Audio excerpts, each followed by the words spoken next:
Olá, meu nome é Renata Vilas Boas, eu sou advogada e professora e estou aqui para falar pela Rede Internacional de Excelência Jurídica do Distrito Federal sobre a venire contra factum próprio nas questões familiares. Venire contra factum próprio é uma expressão em latim que significa proibição ao comportamento contraditório.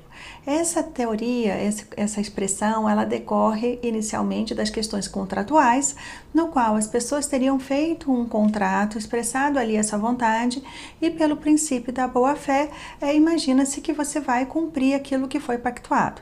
Então, proíbe-se um comportamento contraditório àquilo que foi colocado ali naquele documento. Então, inicialmente surge nas relações contratuais.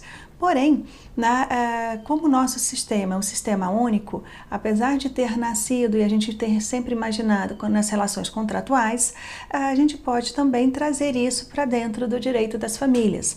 Por quê? Porque a vedação ao comportamento contraditório, ela passa a ser vedada em todo o nosso ordenamento. O que isso significa dizer?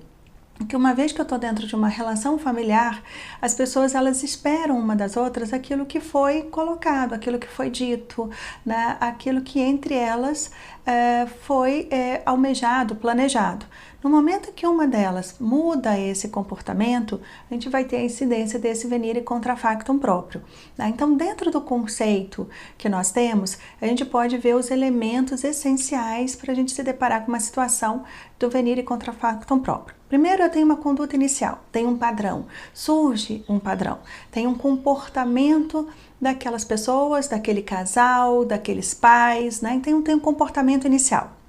Em razão desse comportamento, desperta no outro uma legítima confiança de que aquele padrão vai permanecer, que aquilo ali vai se perpetuar. Por quê? Aquela conduta inicial gera no outro essa ideia, essa expectativa de que vai continuar daquela forma.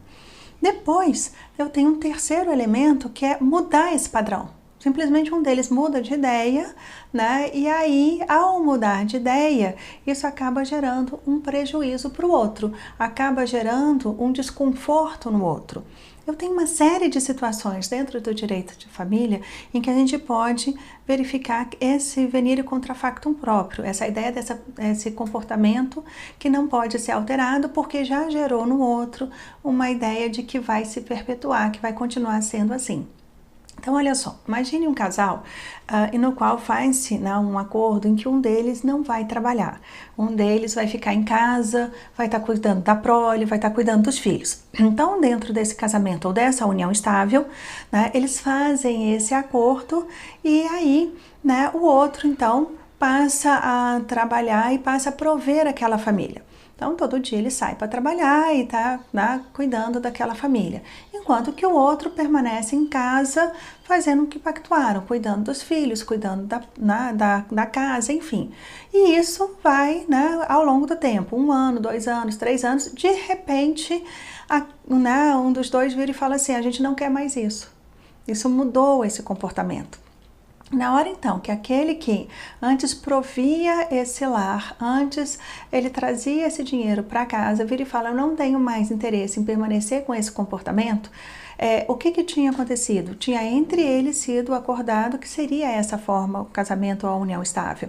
E aí agora eu tenho uma conduta contraditória desse, que não quer mais permanecer casado ou na união estável. Não quer dizer que ele é obrigado a continuar casado ou continuar na união estável, mas o que a gente tem?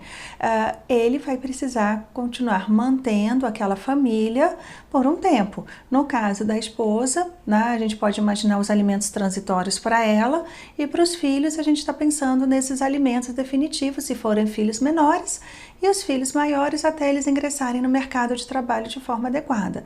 Então, o venire contra factum próprio é essa proibição que a gente encontra dentro do ordenamento jurídico de que esse genitor ou essa genitora de repente pare de pagar aqueles valores. Por quê? Porque era o que ele vinha fazendo, era o que estava acordado.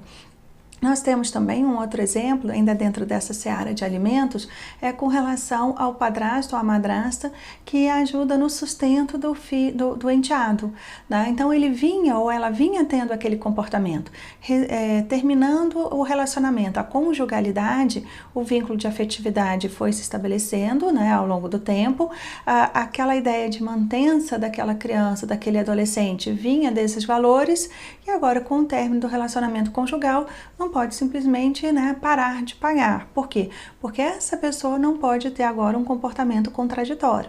Então, venire contra factum próprio, ele está presente também dentro do direito de família.